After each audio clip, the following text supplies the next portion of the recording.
السلام علیکم۔ اس میں ہم فرعونیوں کے خدشے کے بارے میں بتائیں گے۔ سورہ طٰہٰ آیت نمبر 57۔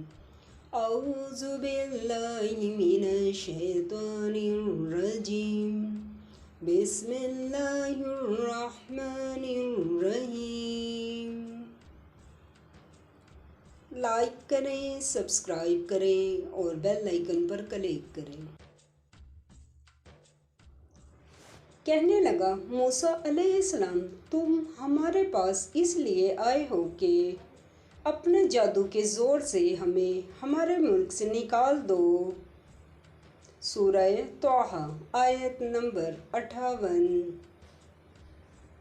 تو ہم پھر تمہارے مقابل ایسا ہی جادو لائیں گے تو ہمارے اور اپنے درمیان ایک وقت مقرر کر لو، نہ تو ہم اس کے خلاف کریں گے اور نہ تم، اور یہ مقابلہ ایک ہموار میدان میں ہوگا۔ سورہ طٰہٰ آیت نمبر 59۔ موسیٰ علیہ السلام نے کہا کہ آپ کے لیے یوم زینت کا وعدہ ہے، اور یہ کہ لوگ اس دن چاشت کے وقت اکٹھے ہو جائیں۔ سورہ طٰہٰ آیت نمبر 60۔ تو فرعون لوٹ گیا اور اپنا سامان جمع کر کے پھر آیا۔ سورہ طٰہٰ آیت نمبر 61۔ موسیٰ علیہ السلام نے ان جادوگروں سے کہا، ہائے تمہاری کم بختی! خدا پر جھوٹ افطرا نہ کرو کہ وہ تمہیں عذاب دے۔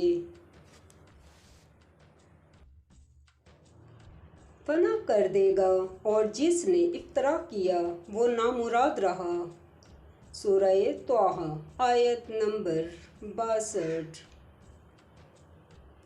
تو وہ باہم اپنے معاملے میں جھگڑنے اور چپکے سرگوشی کرنے لگے۔ سورہ طٰہٰ آیت نمبر 63۔